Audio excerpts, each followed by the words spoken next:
Picture this. You're shipping a multi-million-dollar container of high-tech machinery halfway across the world. The cargo is absolutely perfect, the paperwork is flawless, and the vessel actually arrives on time. But at the port of entry, the entire container is stopped dead in its tracks. Why? Because of one tiny, unstamped piece of scrap wood wedged right under a crate. Welcome to this explainer. Today we're going to decode the secret language of global shipping, ISPM 15. It's arguably one of the most consistently misunderstood standards in international trade, mostly because it looks so simple on the surface. But the stakes? They literally couldn't be higher. Just listen to this for a second. A single untreated pallet under an otherwise perfect shipment can hold up an entire container at the port of entry. I mean, it's the ultimate butterfly effect in global logistics. A micro oversight, a single cheap piece of blocking timber thrown in at the very last minute to secure a load, cascades into a massive global nightmare. Your goods spoil, production lines halt, and demurrage fees absolutely skyrocket. We're not just talking about some minor regulatory hurdle here. We are talking about a microscopic threat that dictates the entire flow of global commerce. So what exactly is the whole ISPM 15 thing? It stands for the International Standard for Phytosanitary Measures Number 15. It was issued by the International Plant Protection Convention, the IPPC, which operates under the UN. Its entire purpose is to target one highly specific vector, and that's raw wood used as packaging. We're talking crates, boxes, pallets, loose dunnage, the whole 9 yards. By mandating super strict treatment protocols, ISPM 15 acts as the ultimate global bouncer for our ecosystems, basically stopping invasive forest pests from hitching a free ride on our supply chains. Okay, let's look at our roadmap for this explainer. We've got 6 parts. 1. Why ISPM 15 exists. 2. Scope and safe exemptions. 3. Approved treatments and debarking. 4. Decoding the IPPC mark. 5. Global variations and rules. And 6. Repairs and common pitfalls. Starting with Section 1. Why ISPM 15 exists. The hidden threat of forest pests. To truly get why this rule is so unforgiving, you have to understand the scale of the enemy here. The standard exists simply because it works.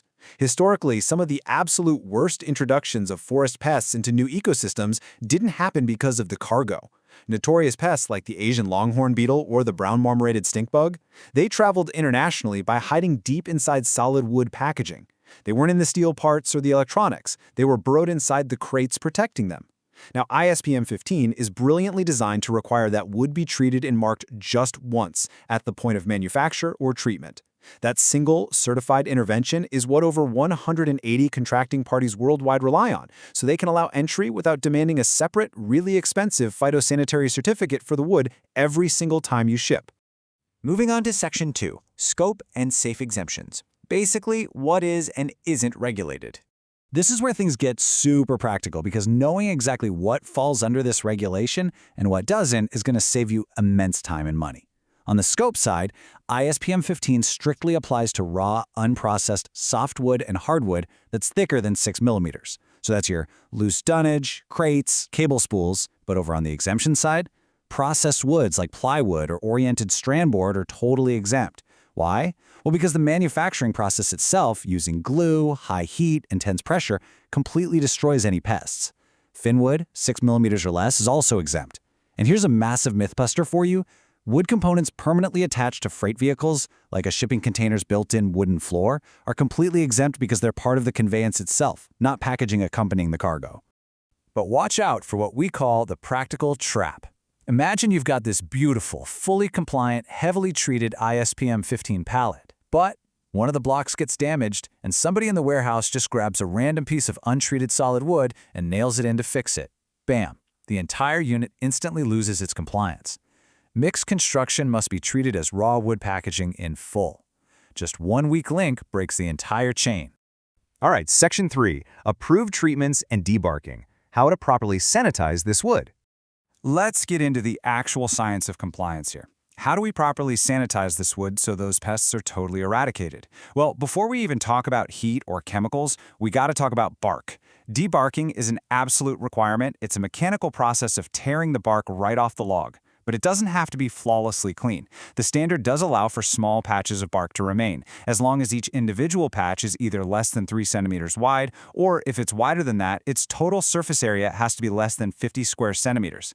The absolutely crucial thing to remember here is that debarking is a precondition for treatment, not a substitute for it. You can't just strip the bark off a log and ship it. It still has to be treated. And here we have our 4 approved treatment methods recognized under the standard. First up is HT, or heat treatment, which is definitely the most widely accepted globally. The wood core must reach 56 degrees Celsius for 30 continuous minutes. Then you've got DH, dielectric heating, which literally uses microwaves to hit 60 degrees for 1 continuous minute. Pretty cool, right? On the chemical side, there's MB, methyl bromide fumigation. But pay close attention here. MB must not be used on wood exceeding 20 centimeters in thickness, and honestly, it's facing heavy environmental bans all over the world. Finally, SF, sulfuryl fluoride, was added back in 2018 as an alternative fumigant, but it also has that strict 20-centimeter thickness limit. Section 4. Decoding the IPPC mark. This is the secret language of shipping. So the wood is treated. Now it needs its passport. If you've ever looked closely at a wooden pallet, you've definitely seen the wheat stamp. But it's not just a cute logo. It is a highly structured data string. On the left side, you'll always find the IPPC logo, that stylized plant symbol. Next to it, separated by a vertical line, is a 2-letter ISO country code. That tells you exactly where the treatment took place. Following that is a unique registration number assigned by the National Plant Protection Organization, allowing customs to trace that wood all the way back to the exact facility that treated it. And finally, you have the treatment code we just talked about, HT, DH, MB, or SF. Once you know this, you can literally read the history of a pallet just by glancing at it.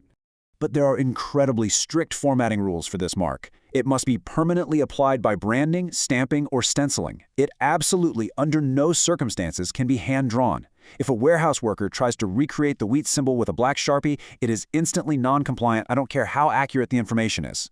Also, red or orange ink, completely avoid them. Those colors are globally reserved for dangerous goods labeling, and using them on an ISPM 15 mark is going to cause major confusion on a busy port terminal. Section 5, Global Variations and Rules, where destination countries diverge. So, you've got your perfectly marked pallet. You're ready to ship anywhere, right? Well, not quite.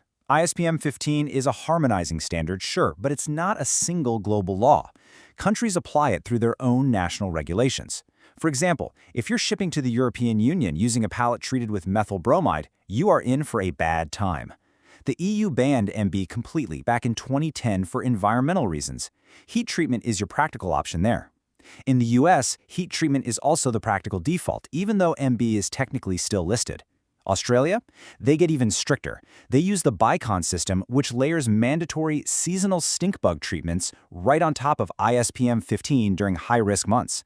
And India has its own distinct national dosage rules that sit right alongside the standard. The big takeaway here? Never assume ISPM 15 compliance alone satisfies every single national import control. You always have to check the destination country's current rules. And finally, Section 6, Repairs and Common Pitfalls, how to keep that mark valid. Look, pallets break. They get dropped, they get smashed, they get reused. So the crucial thing is how you fix a broken pallet, and it all comes down to the 1/3 rule. If you replace less than roughly 1/3 of the components, it's classified as a repair. You must use treated wood for the fix, and each newly added component has to carry its own individual mark. But if you replace more than 1/3 of the components, the standard views the whole thing as being remanufactured. It's essentially a completely new unit now. You have to permanently obliterate all the old marks, grind them off, paint over them, and the entire unit has to be completely retreated and freshly marked. Getting this classification wrong is a surefire way to get a shipment rejected. Beyond repairs, let's run through the most common errors that trigger those agonizing customs rejections. Number 1, overlooking loose, untreated dunnage. We see shippers perfectly treat their pallets, but then they toss in an untreated scrapboard just to brace the cargo. That ruins the whole container. Number 2, faded ink marks. Customs treats an illegible mark exactly the same as no mark at all, which is why a deep heat brand is always safer than ink. Number 3, fumigating oversized wood. Remember, chemical treatments cannot penetrate wood thicker than 20 centimeters. And finally, assuming a DB notation means it's treated. DB just means debarked. It is absolutely not a treatment mark. Which brings us to the ultimate question you really have to ask yourself and your warehouse teams today. Are hidden pieces of untreated dunnage putting your next multi-million-dollar shipment at risk? ISPM 15 might look like a simple stamp on a boring piece of wood, but as we've seen, it is a complex, unforgiving global language. Master it, and your supply chain flows flawlessly. Ignore the details, and literally, the smallest piece of scrap wood can bring your entire business to a grinding halt. Thanks for learning with us, and keep asking the right questions.